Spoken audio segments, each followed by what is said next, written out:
দাহিয়াতুল কলবি বলে, ইয়া রাসূলুল্লাহ,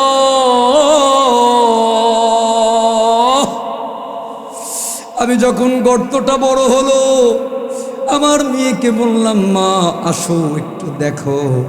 দেখতে নেওয়ার সাথে সাথে আমি ধাক্কা দিয়ে আমার মেয়েটারে গর্তের ভিতরে ফেলে দিলাম।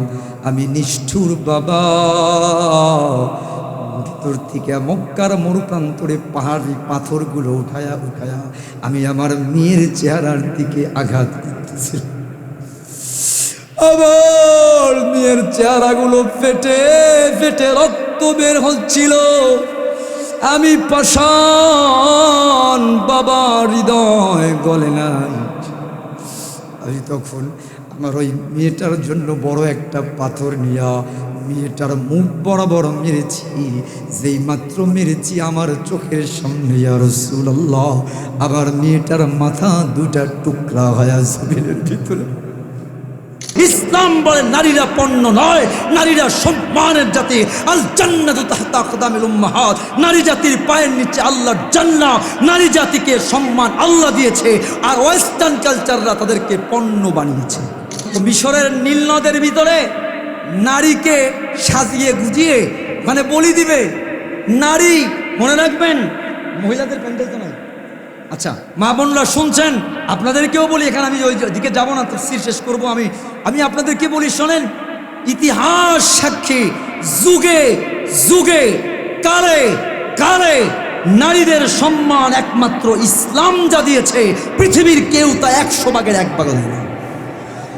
শোনেন, আজকে বলা হয় যে বাংলাদেশে কোরআন আসলে তালেবান হয়ে যাবে, বাংলাদেশে কোরআন আসলে নারীদের অধিকার থাকবে না।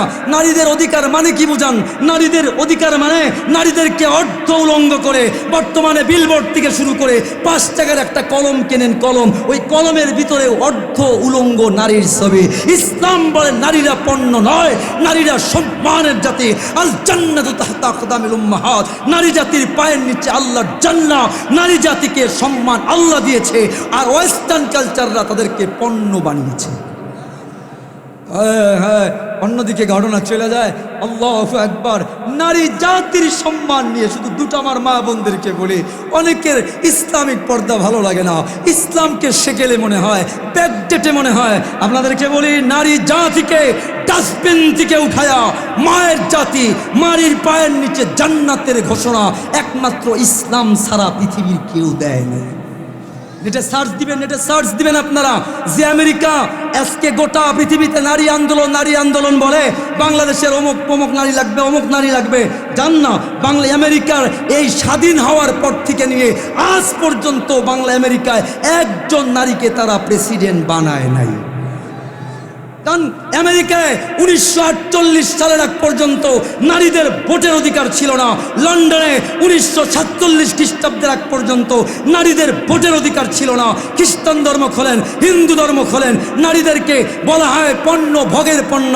একমাত্র আল্লাহু আকবার, আমার নবী যখন আসলেন, ওই সময়টা দ্য এজ অফ ডার্কনেস, আইয়ামে জাহিলিয়াত বলা হয়। আইয়ামে জাহিলিয়াত। মা বোনদের জন্য কয়েকটা ছোট্ট পয়েন্ট আপনারাও মনে রাখবেন, বাসায় বলে দিবেন। পারবেন না ইনশাআল্লাহ? বলেন না ইনশাআল্লাহ? আল্লাহর নবী যেই জামানায় আসলেন, ওই জামানায় নারীদেরকে ধাক্কা দিয়া পাহাড় থেকে ফেলে দিয়ে হত্যা করা হতো। কোনো বাবাকে যদি বলা হতো তোমার মেয়ে হয়েছে, ওই বাবার চেহারাটা কালো কুচকুচে হয়ে যেত। আমার কথা না, কোরআন বলছে। একটা ঘটনা যদি আপনাদের সামনে রাখা যায়, আপনাদের আজ একেবারে ডাউট ক্লিয়ার হবে ওই সময় নারীদের অবস্থা কেমন ছিল। একজন সাহাবীর নাম আপনারা শুনছেন, নাম দাহিয়াতুল কলবি। কি নাম মনে থাকবে? কি নাম? অত্যন্ত সুন্দর চেহারা। আল্লাহর নবীর কাছে আসলেন, আল্লাহর হাবিব কাছে এসে কান্না জোড়া দিলেন। আল্লাহর হাবিব বলে, দাহিয়াতুল কলবি, কান্না কেন করো? দাহিয়াতুল কলবি বলে, ওগো আল্লাহর হাবিব, আমি এত বড় গুনাহ করেছি, আমার মন বলে আমি যদি ইসলাম ধর্ম গ্রহণ করি তাও আমার গুনাহ আল্লাহ মাফ করবে না। আল্লাহর হাবিব বলে, দাহিয়াতুল কলবি, না না, আল ইসলামু ইয়াহদিমু মা ক্বাবলা, ইসলাম ধর্ম যদি কেউ যদি পড়ে না লা ইলাহা ইল্লাল্লাহ, আল্লাহ তার জীবনের সব গুনাহগুলো মাফ করে দেয়। দাহিয়াতুল কলবি তাও কান্না থামে না। আল্লাহর হাবিব বললেন, দাহিয়াতুল কলবি রে, কান্না কেন থামাচ্ছ না? দাইয়াতুল কলবি বলে, গো আল্লাহর হাবিব, এত বড় গুনাহ করেছি, আমার মন বলে না আমার গুনাহ আল্লাহ মাফ করবে। বলে কি করেছো শোনাও না। দাইয়াতুল কলবি বলা শুরু করে, ওগো আল্লাহর হাবিব, 3 বছর আগে আমি যখন মক্কা থেকে সিরিয়ায় ব্যবসা করতে যাই, আমার স্ত্রী তখন প্রেগনেন্ট, অন্তঃসত্ত্বা। আমি আমার স্ত্রীকে ডাক দিয়ে বলছিলাম, ও স্ত্রী, ও প্রাণের স্ত্রী, তোমার গর্ভের সন্তান যদি ছেলে সন্তান হয় তাহলে জীবিত রাখবা, আর যদি কন্যা সন্তান হয় তাহলে জীবিত রাখা দরকার নাই। দাইয়াতুল কলবি বলে, আমি 3 বছর পরে যখন সফর থেকে বাড়িতে ঢুকি, যেই মাত্র গেট দিয়ে ঢুকছিলাম, সাথে সাথে চাঁদের মতো ফুটফুটে একটা মেয়ে আমারে আব্বা আব্বা বলে চিৎকার করে জড়ায় ধরছিল। দাইয়াতুল কলবি বলেন, ওগো আল্লাহর হাবিব, এত সুন্দর চেহারা, আমি আমার চোখটা ফিরাতে পারছিলাম না। ওগো আল্লাহর হাবিব, ঘরের ভিতরে ঢুকলাম, স্ত্রীকে ডাক দিয়া বললাম, কে এই মেয়ে আমারে বাবা বাবা বলে ডাকে? কে সে আমাকে বাবা বলে ডাক দেয়? স্ত্রী ডাক দিয়া বলে, স্বামী হে, এটা আর কেউ নয়, এটা আপনার প্রাণের আদরের মেয়ে, আপনার কন্যা সন্তান। দাইয়াতুল কলবি বলে, ওগো আল্লাহর হাবিব, আমার রক্ত যেন মাথায় উঠে গেল। সাথে সাথে বললাম, হত্যা কেন করো নাই? স্ত্রী ডাক দিয়া বলে, আমি মা, এত চাঁদের মতো ফুটফুটে বাচ্চারে আমি হত্যা করতে পারি নাই। দাইয়াতুল কলবি বলে, ওগো আল্লাহর হাবিব, ওই দিনটা আমি রাতটা কাটালাম। পরের দিন আমার স্ত্রীকে ডাক দিয়া বললাম, স্ত্রী হে, আমার মেয়েটারে সাজায়া দাও, আমি একটু তার দাওয়াত খেতে নিয়ে যাব। আমি স্ত্রী চমৎকার করে সাজায়া দিল, আমি মেয়েটাকে নিয়ে রওনা করলাম মক্কার মরুপ্রান্তরে।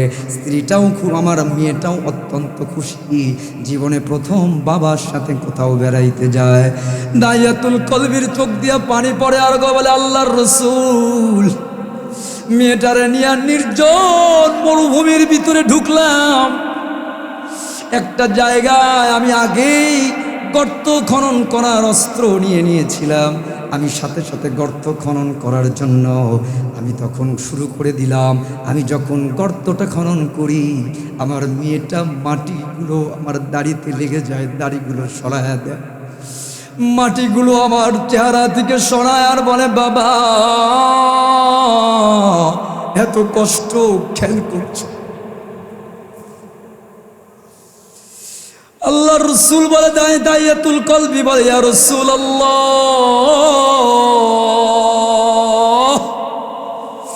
আমি যখন গর্তটা বড় হলো, আমার মেয়েকে বললাম, মা আসো একটু দেখো।